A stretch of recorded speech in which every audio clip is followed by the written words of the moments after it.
Hello there, welcome to Let's Make Agencies Limited, where we offer products and services such as procurement of goods and services, construction, insurance, business development support, where we help small-scale businesses on how to manage their finances and business, events and decor. Trust Let's Make Agencies with your events and we'll deliver to your preference. Business development support, you support a year a grade 4 enketwa. Ye much concern a grade 4 enketwa. Omudiga ewo my Ghana mu. Ope baby edweni akire akoyo car insurance comprehensive third party a menfo ani kire baby a for we ni kire Let's Make Agency yene na ye the best. I Let's Make warehouse. I Tonton Charles any building materials. The building any construction and so.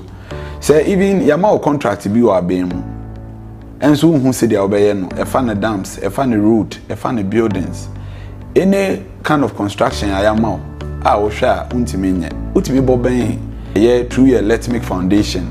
ebi mo omo orphanage issues ebi mo omo hospital issues ebi mo omo here counseling nini na Let's Make Foundation etimi ehwehye ni ye.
Ebisia for mama kwa ba biem ebaton adie program subisa wo sha yankopon ensure me so like na share yeshimi live e wo YouTube wo ya adie pa me so for comments no ebra comment section na menken kan emfa ma me ne opening powder Prestodea Care Foundation and abe pia video mu ha ye twetwe nkoma fa na Prestodea for ye wona waso ye dwumade sonko de asi wani so se obeye ni nyina na ebebobo ho e wo top G multimedia enti me sure like na share mamme me sure say top G multimedia for na so masema me dwumade ebre wa fen so Let's Make group of company and na Prestodea Care Foundation ankasa and so masema me dwumade enti say ebre na ye to ankoma twetwe ne so Doc, yes, say on the 29th July, program B was okay. Pacho Bomun. All right. So on the Nyame Adoma on 29th July, July daye nimu ye call orphanage home. Dayakuma so say every year and answer afibia no ye orphanage homes esiwa ye pese ye chin all the 16 regions in Ghana. Na ye call orphanage homes ne ye free medical screening emomo. Na nia edi sa nhihyewe nyina ba ye ne se emre dodo na bo nso obi asori ano mo orphanage home no makoye nkwala no adoye ya momo emu anwa entade ne atosode bebre na nkwala ni di sa nyoma ni nyina wie no mo yare a question e bisa ye ho ne se nkwala ni ye den enya yare sa me no mienu ti he sesi ayedi emu bi na yefu ha ye ya Yes, sorry, I be call hospital. Now, nkwala no so be den. Nti ma ye de 2 years so say afibia no ye be call orphanage homes mienu within each region. Ne akwa ye comprehensive medical screening amomo. Ye kwa ye the medical doctors call, ye the dentists call, ye the eye specialists, ye opticians call, ye the nurses for call, ye the mental health for call, mental health specialists for call, any afufo bebre. Ye konso a ye ko screening kwala ni nyina ye nja kwala ne pe. Nemu no the community at which are orphanage na na orphanage home no ewo no ye hwe widowers kunafo ne mu nyina so wo hono no ye screen mu nyina free ye wia ne asan a register free NHIS ama enkwala na wo orphanage home so hono no ye san e renew NHIS ne ma omo so wo bi deda no nyina eye eka Prestodea Care Foundation afa. Na this term no mu kwa. This term nyame ya adoma ye ko Kumasi Boedi orphanage home ba ko bi wo ho ye friend King Jesus Charity Orphanage Home wo Kumasi Boedi. This year na ehwa ne ye ko na yakwa ye free medical screening no, and we are targeting to screen about 500 orphans. Wow. And then widows and widowers as well. Yes, I ebe mo free NHIS card. Yes, I ebe mo medication, ebe mo ndro free. If you want to assign your donation, ama orphans na ewo orphanage homes or na ye kono. Inti nyame adoma baso 29th July we ya 29th July ye da ye nimu. Free. Obiat me baby. Obiat me baby. Obiat me baby. Charges bien. Say ebia ya screening. Say on 12 draw. Ye ntonwe draw ho. Ye di draw ni bibia ye founder any ye sponsors or so ya sane say me ngite kukura ifru bia ho. Ye ya mo bia free. Asan etua NHIS card no. Asan ma obia eye Kumasi Boedi. Na je say etiefo Kumasi Boedi for we ato e line so enti say udana say ho dodo ana say malaria fever wani mpo na ye o ya kunafo nyanka wisia ya ba mama Prestodea Care Foundation sebra na ye mboa health screening de ho hia wa pomoden ye na ofare by intimisro join yomu na we no nya bi wo baby e wa just a Prestodea Care Foundation e na chese ubenya wo o si eye free enti tutumrika na so ko screening ho na wan wound them what say na brief talk me say yes this additional when I second one. Yeah, when I second first one. First one no nyame adom ekoyi nyame adom ne ye sponsors eso ya saniti ne ekoyi ne ye no won kran ha ye no wo orphanage home bi a ye friend Save Them Young orphanage home. And also ye sa free screening now esan ye free barbering ema enkwala ne omo ba ye nyina ye wi ne esan ye donation ema obia omo ba bi. And also koyi nti ye bo nyame mpa ye se Kumasi de which is 29th July no so no nyame adom ebekoyi na me fa we fidie kese so na me de adesade kese pa ato eye omo hwe yen omo tie yen ewo Ghana ni wiase afa na nyina mu ne se ye be pa mo acho dwumadie no efson dwuma na ye kwa akodi no efson na mu apafo ne na edoso se wo hwe yen na wo entade entosodie semina tiro milk emu anwa ade biara wo a eka wakoma ebi kura na wo de ye 1 cd 2 cd 10 cd opese o de soya sen na etimi eboa njanka no na eboa na ye hwe more than 500 no krampo na ye target no ye de numbers ebeto dwa obetimi afre baby biara wo bia afre ya osi o me woni oma wo ho mombra mbesesan ye betu ka ba ni aba besesan ni ya dawase also a ebsik bi na ode soya sen ofre yen a ye beba abeje se mobile money so na opese o sen ni a ye de mobile money number beto dwa o sen ni so a ye beje ni ya dawase na ye pese ye hye na fo nyina abo se ye foundation no ye nyamisurofo ye nokwediefo ye accountable nti potokasem ni be ka say we are God fearing, we are credible, and we are accountable. And then a core value nti ade bia ye bia no se ye wie eye Boedi screening na ye san beba betena se de me no agi akonwe yi a ye di nkomo fefe ni asan ba be bu akonta ama ahwefo mo hwe yen se de dwumadie no call ye ahen a ye nya ye ahen a ye spend ye de ho akontabuo because eno na ye dwuma no fare ba ya ye ndi ho agro ye na wo ka we nyina no o pese organization be ebe boamu. Exactly. You will, and as a government, Exactly. be and as BBM support. Yeah, be a pona movie biara for partnership, for sponsorship, for donations, organization biara. Ubetimi aba beso ya sene. O hwe ye so de bia o abrochire, o ye company owner na mum unimre, but ebia wo village, we kura wo firi ase, opese ye koye screening wo hono mo. O frɛ yɛn a yɛbɛba ne akwa akɔyɛ screening no in your name na etimi ahyɛ wo nso animonyam nti yɛbi yɛ pono obi biara ɔpɛ sɛ ɔba no de ne ntoma bɛka yɛ deɛ ho ne yɛbom ne yɛboa afoforo no our doors are always open na kwan bɛn so na ɛbɛba so aboa mo te sɛ number bi sɛ ɛbɛyɛ bitimi aboa okay nti no yɛ number no ɛwɔ flyer na wa display wɔ screen no so na mu sɛ obi nso pɛ sɛ ɔfrɛ a number no yɛ 0244 983576 0244 983576 ofre no onsa beka obetimi so afre eye mi ankasa nso me personal number eye 0240 166975 0240166975 for any donations via yebeba ni aba abeje and 0240166975 no eno anso na your mobile money number and it say o person odi bibi efa so and now person odi bibi eto so na ye de boa afoforo a o de fa 0240166975 no so a ye san beka na ya dawase for any opening power that Prestodea Care Foundation and appear with video much say ye medical screening ama orphanage mo brohu for ne widows nyanka ne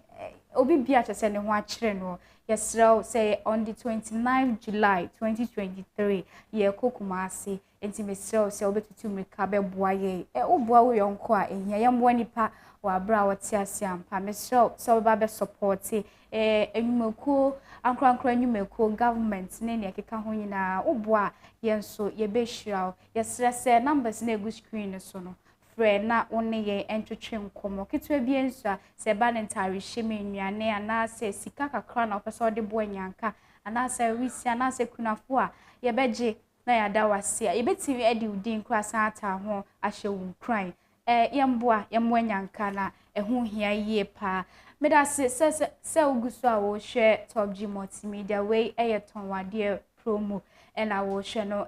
se ba ne se opese ye advert bi ana so pese odan ho adi dwumako bi a wudi pese odan ho adi ma amansan enhu a program yi na se ohwe me se ohwe ma afoforo so enya bi enhwe na ebeboa wo yie pa na me sembre no dog o last words okay my last word aseda aseda PAC mu edu yebedi kan di aseda ma wedwumakuo a omoton san frɛ yɛn ɛwɔ adefefa mu ayɛ ne yɛtɔ so mienu so meda Dr. Samuel Papra ne yere ene ne busia nyina ase aseda ɛtɔ so nso enkoma Compound House Entertainment nyina Compound House Entertainment adihye ɛwɔ hɔ a yɛde ye little girl na wo nkɔkɔ de ba ya mobo mo yɛda mu nyina ase aseda kɛse mu yɛdu nso enkoma auntie anase Madam Rita Wood a ɔwɔ United States US abonten so ɔno nso ɛboa yɛn pan yie etua abofra no ne hospital bills ne nioma said the beya or mobility in a free hospital. Yanti Rita, so what share yada was it. Near Sanda Ghana, this year, I say, said Danny Daniel, Prestodea Care Foundation, your bomb on Cheney, you soon from one, or Mutie, you suffer. Yami and Shra Obibria. Okay, and see Prestodea, your child quite with him. Prestodea Care Foundation, your office, was Sprinters, Coastal Junction, Sprinters, of Oba Sprinters, also Oba Coastal Junction. Udru Coastal Junction, I'll be bank ewo unsenifa so Absa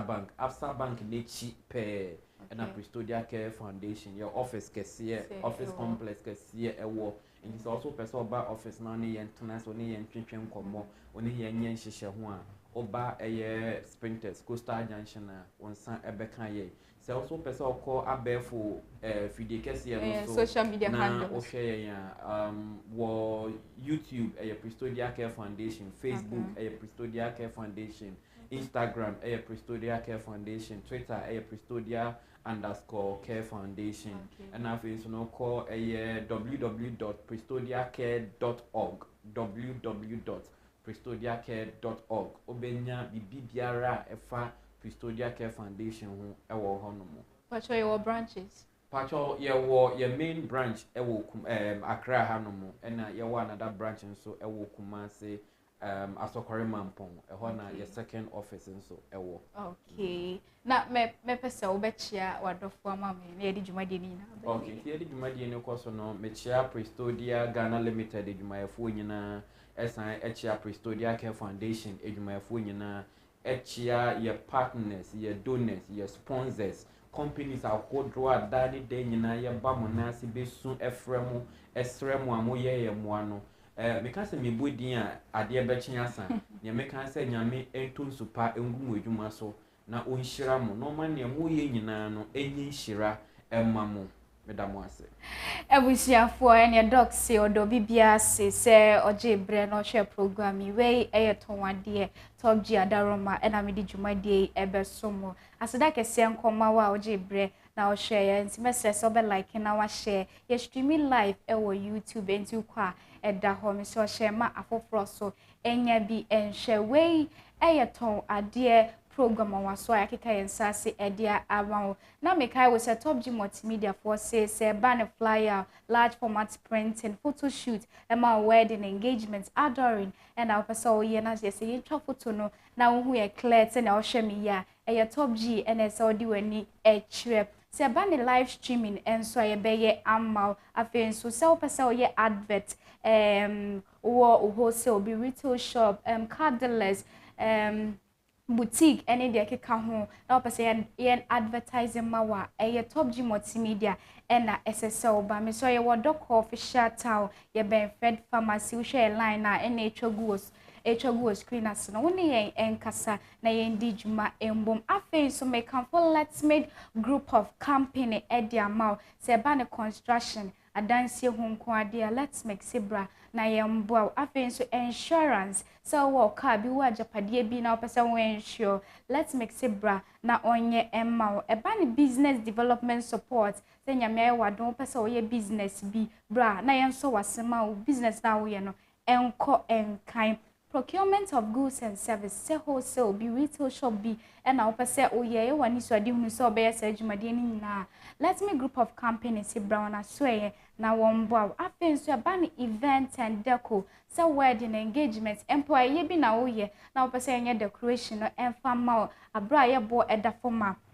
let's make zebra na yen so wasen na onso adwumade no enye krabe share designing and printing so let's make so ya jabo so yes eba no wholesale of building materials let's make zebra ne o do so po so person otu koton anasa wo pe ba ku mienu miensa bi e de asi wodan let's make zebra na yembo ye wanya market ye ben super bet woni yen kasa wo 0243233716 anasa 0303994511 let's make zebra na yembo na wonso nya baby pa edfa utiento ye kase ns ba no casement anase glass maintenance building glasses maintenance eye baby ba ko pe ns odi weni chire eye bless aluminum system and American for ediama se ba ne fabrication of Italian and Sigodia eye bless aluminum systems and American for ediama aluminum sliding windows and a hinge doors aluminum work parts de keka ho bia glass door front casement and then so store any befa it depend the glass out there shame and eventually customers ama ba so ye and wa bedidwa bless aluminum system se brown na so na one board da forma se onu ebedi dwumadie ye pa afen so bless aluminum system se men country say so your babu na na se when ye fika kra na opese onyansa ne dwuma se ne esi twitwa glass ana se ye hye aluminum ye de fixed die ne ade bless aluminum system se brown na sweye na chese ye mboa ye wo kaswa high tension of the Bourgeoisie road and also betimi a gmail as blessaluminium@gmail.com now ni edi engita ho Oni ankasa wa 0243885761 senyama biche wa aduna misro friend number way 0266833602 na oni bless aluminium penny 4 enkasa na obejo ahenewa abusiafo medase bebre se oje bre na oguso a wo hwe top G multimedia minya ho no ene me ne opening pa oda Prestodea Care Foundation dog ena che se be pie fidie mu ho ya bobo nsem bebre ano enti mesre se obeboa on the 29 July 2023 koye health screening amenyanka ne mobrohufo ne wana sebie wadi dem ene wana wohiamwa yakobo omo enti mesre se onso beboa we keka onsa sisika anasa hodie bi na wana be support ya yabeje wa hinewa so midi meje so ye Evelyn Adoma meda production team nyina se ahemfo ni bote dani se obo ay ma di dwumadie no share so doctor afei panimpa oda program yi ano nyina ye do bibia ase se o je bre na o share program yi yakramo